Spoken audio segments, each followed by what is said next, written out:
আমাদের সমাজে যে সমস্ত বাউলরা আছে, এই বাউলদের আরেকটা গুরুত্বপূর্ণ বিশ্বাস হলো, বাউলরা মনে করে গান বাজনা শুধু হালাল না, এটা তাদের ধর্মের অন্যতম অনুষঙ্গ। আপনি দেখবেন বাউলদের হাতে একটা একতারা থাকে না, লক্ষ্য করছেন নি? একতারা বাজাবে আর গান গাবে, আপনার সাধনের নামে যৌনতা করবে, ভিক্ষা করে খাবে, গাঞ্জা খাবে। এই যে তাদের গানের বিষয়টা, তারা গান গায়, কত মানুষ হয়তো বাংলাদেশে গায়, তারাও গায়, সমস্যা কি? সমস্যা হলো যেখানে, সেটা হলো বাংলাদেশে যারা গান গায় তাদের কেউ দাবি করতে যায় না যে গান গাওয়া হালাল, কিন্তু বাউলরা গান তো গায় দাবি করে যে কোরআন হাদিসের দৃষ্টিতে গান হালাল। কোরআন হাদিসের দৃষ্টিতে কি গান হালাল? মনের মানুষ যে সিনেমার কথা আপনাদেরকে শুরুতে বলছিলাম, এই সিনেমার কয়েকটা সিনারিও আছে যেগুলোতে কয়েকটা দৃশ্য আছে, যে দৃশ্যগুলোতে দেখানো হয়েছে যে গান কিভাবে কোরআন হাদিস দ্বারা প্রমাণিত। এবং লালন একবার ওই সিনেমাতে দেখানো হয়েছে, এক মৌলবীর সাথে তার তর্ক হয়েছে, বাহাস হয়েছে। সেই তর্কে মৌলবী বলছে গান হারাম, সে বলছে গান হালাল। তো এই তর্কে লালন জিতে গেছে। এখন সিনেমা তো যেমনি ইচ্ছে এমনি বানায়, ওই মৌলবীরা হারাইয়া লালন রে জিতাই দিছে, আর মার হাবা, তাহলে গান হালাল। এই মৌলবীরা বলে গান হারাম, বাদ্য হারাম, এগুলো সব মূর্খ, কিচ্ছু জানে না। লালনের একটা গান শুনেন, লালন বলেন গান হালাল হওয়া সম্পর্কে লালন বলে, আকাশটা কাঁপছিল কেন, জমিনটা নাচছিল কেন, বড় পীর ঘামছিল কেন, যেই দিন খাজা গান গেয়েছিল, সেই বড় পীর ঘামছিল কেন, সেই দিন খাজা গান গেয়েছিল, যেই দিন আল্লাহ রাসূলের গান, পীর আউলিয়ার শান, যারা বলে গান হারাম জ্ঞানহীন। কার এটা? লালন সাহেবের। লালন ফকির বলতেছেন যারা বলে গান হারাম, এই মৌলভী সাহেবরা সব কি ব্যাককল, জ্ঞানহীন। উনি হলেন সবচেয়ে বড় আলেম, উনি ফতুয়া দিচ্ছেন যে এটা পীর আউলিয়ার শান, আল্লাহ রাসূলের গান। বুঝাচ্ছে কথা? পৃথিবী ভাইরা, এরা গানকে হালাল করে এবং গান বাজনাই এদের সারাদিন জিকির সাধনা, ভজন সাধন এদের। আচ্ছা, এবার আসেন এদের সম্পর্কে আরেকটু ধারণা নেই আমরা, তাদের ধর্ম সম্পর্কে। এবার গোড়ায় চলে যায় ডাইরেক্ট, তাদের ধর্ম সম্পর্কে। লালনদের ধর্ম আসলে কি, বা এই বাউলদের ধর্ম আসলে কি? বলছিলাম আগেই, এদেরকে মুসলিম হিসাবে সাব্যস্ত করার একটা অপচেষ্টা চালানো হয়। এবং আমার দেশে মনে করে লালনরা, ফকিররা, এরা শুধু মুসলিম না, এরা আধ্যাত্মিক ক্লাসের মুসলিম, মারেফতি মুসলিম। আর বাকিদেরকে বলে শরীয়তের মুসলিম। তারা হলো কিসের মুসলিম?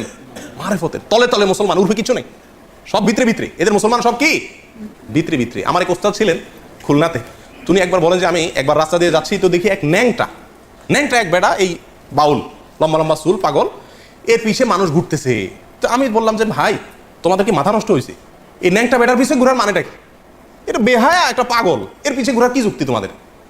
এই বুঝি তোমাদের ধর্ম? আল্লাহ তোমাদের আকল বুদ্ধি কিছু দেয়নি। তো লোকজন বলতেছিল আমার উস্তাদকে, বলে যে আরে হুজুর, এভাবে বলিয়েন না, কার ভিতরে কি আছে বলা যায় না, কার ভিতরে কি আছে বলা যায় না। আমার উস্তাদ বলতেছেন যে আমি তখন বললাম, আরে বেটা পাগল, ওর ভিতরে যা ছিল সেটাও বাইর করে দিছে, কি আর থাকবে? যা একটু ছিল, কিছু তো নাই ওর ভিতরে, যা একটু ছিল সেটুকু বাইর করে দিছে, তুই ওর ভিতরে কি আছে? আর কত নম্বরের পাগল? প্রতিদিনই ভাইরা, এ হলো এদের জীবন আচার। এবার আসেন তাদের ধর্ম নিয়ে। দেখুন, তারা পাগলামি করে করুক, তারা মাতলামি করে করুক, তারা গাঞ্জা খায় খাক, তারা জেনা করে করুক, তারা গান বাজনাকে ধর্ম মনে করে করুক, তারা আরো কিছু করুক, শুধু বীর্জনা পেশা পায়খানা সারাদিন খাক, আমার কিছু আসে যায় না। আমার আসে যায় তখন যখন তারা এই কাজগুলোকে ইসলামের নামে করে এবং সমাজে জোরপূর্বক চাপিয়ে দেওয়ার চেষ্টা করা হয়, এটাকে ইসলাম হিসাবে সাব্যস্ত করার চেষ্টা করা হয়। পৃথিবী ভাইরা, এদের ধর্ম সম্পর্কে অনেকেরই ধারণা নাই। আমি আগেই বলছি, আমরা অনেকে মুসলমান মনে করি। লালনের নিজের মুখেই শুনেন, আমরা সাধারণ মানুষ না জানলে কি হবে, যারা পণ্ডিত তারা ঠিকই জানে, নাস্তিকরা ঠিকই জানে যে লালনের ধর্ম কি ছিল, লালনের নিজের ধর্ম কি ছিল। এবং আপনার কি জানি বলে, তার নিজের ধর্মের পরিচয় কি, এটা সম্পর্কে সে কিছুটা চালাকি করছে, মুনাফিকের মতো। মুনাফিক যেরকম বলতে চায় না তার ধর্ম কি, লালনও তার কোনো জায়গাতে স্পষ্ট করে বলে না যে আমি নাস্তিক, আমি মুসলমান, আমি হিন্দু, এরকম কখনো সে বলে না। ঘুরাই ফিরাই বলে। তার গান শুনলে, তার কবিতা শুনলে আপনি বুঝবেন সে কত চালাকি করার চেষ্টা করে, ঘুরাই ফিরাই বলতেছে। আচ্ছা, যাই হোক, লালন অনেক বড় মাপের কবি ছিলেন, সেই জায়গা থেকে আমি তাকে সম্মান করি। তিনি অনেক বড়, তার কবিতা বাংলা ভাষার জন্য অনেক বড় কিছু, ঠিক আছে, সব ঠিক আছে। কিন্তু ধর্ম নিয়ে যখন তিনি কথা বলছেন এবং ধর্মের নামে ইসলামের কোরআন এবং হাদিসকে এত নিকৃষ্টভাবে বিকৃত করেছেন, যত নিকৃষ্টভাবে আর কেউ বিকৃত করে নাই, তখন তার সেই বিকৃতিগুলো আমাদের ধরে দেওয়া দরকার আছে কি নাই? পৃথিবী ভাইরা, তার ধর্মের খোলাসা হলো তারা বলে এই আপনার দেহের ভিতরেই সৃষ্টিকর্তা, আপনার দেহের ভিতরেই কি সৃষ্টিকর্তা। তার এক গানে মনসুর হাল্লাজের যে আনাল হক, আমি খোদা, আমি আল্লাহ, এই যে দাবি করছে মনসুর আল্লাহ, আলেমরা তাকে মৃত্যুদণ্ডের নির্দেশ দিচ্ছেন, তার মৃত্যুদণ্ড হয়ে গেছে। এই কুফুরি কালামের কারণে। সেই কুফুরি কালামটাই বিশ্বাস করে লালন। এবং একটা গান আছে বাউলদের, আপনারা জানেন,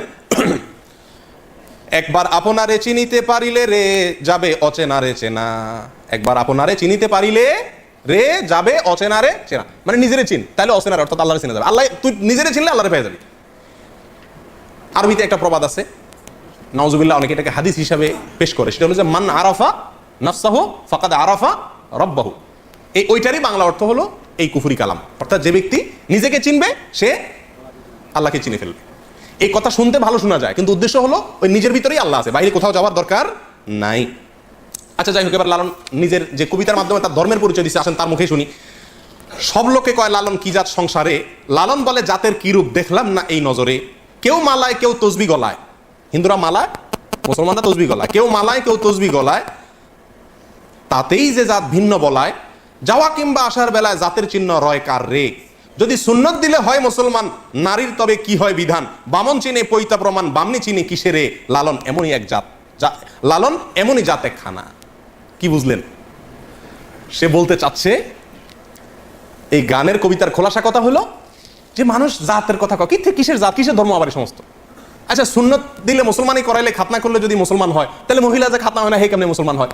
বামন, হিন্দুদের বামনের পৈতা লাগালে যদি কি হয়, সে বামন হয়। তা বামনই যে হের তো পৈতা লাগায় না, তাহলে হে কেমনে হিন্দু হয়? এগুলো কোনো কথা হলো নাকি? জাতের কথা কয়, আমি তো জাত তো কোনোদিন দেখলাম না, বুঝলাম না, এটা কোন ধরনের? লালন এমন এক জাত যে কিছু না। কথা বুঝতে পারছেন? এটার অর্থ হতে পারে তিনি নাস্তিক, তথাকথিত মানবতাবাদী। যাই হোক, তার আরেকটা গান শোনেন, কবিতা, কালী কৃষ্ণ গড খোদা কোনো নামে নাহি বাধা। কালী কৃষ্ণ গড খোদা, কারণ সবই তো নিজে, নাম যাই দেন দেন, সমস্যা নেই। কালী বললেও ঠিক আছে, কৃষ্ণও ঠিক আছে, গডও ঠিক আছে, খোদাও ঠিক আছে, কোনো নামে নাহি বাধা। মন কালী কৃষ্ণ গড খোদা বলো রে। মন রে বলতেছে, মন তুই কালীও বল, কৃষ্ণও বল, গডও বল, খোদাও বল। কথা বুঝতে পারছেন? এ হলো বাউলদের ধর্ম। আচ্ছা, এরা কোনোদিন মসজিদে যায় না। ইতিহাসে কোনোদিন কোনো বাউলকে আপনারা ভুলেও কোনো মসজিদে, কোনো মন্দিরেও যায় না, মন্দিরেও যায় না। বরং প্রাতিষ্ঠানিক ধর্মাচরণের বিরুদ্ধে এরা সব সময় সোচ্চার। এরা বলে যে কোনো মসজিদ, মাদ্রাসা, কোরআন, হাদিস কিছু দরকার নাই, শুধু আইসা সারাদিন একতারা বাজাও, বা লালনের গান গাও, যৌনতা করো, ভিক্ষা করো, গাঞ্জা খাও, এক কালার কাপড় পরে পাগলামি করো, ব্যাস তুমি সিদ্ধ পুরুষ হয়ে যাবা। তথাকথিত দেহনিয়া সাধনা করো।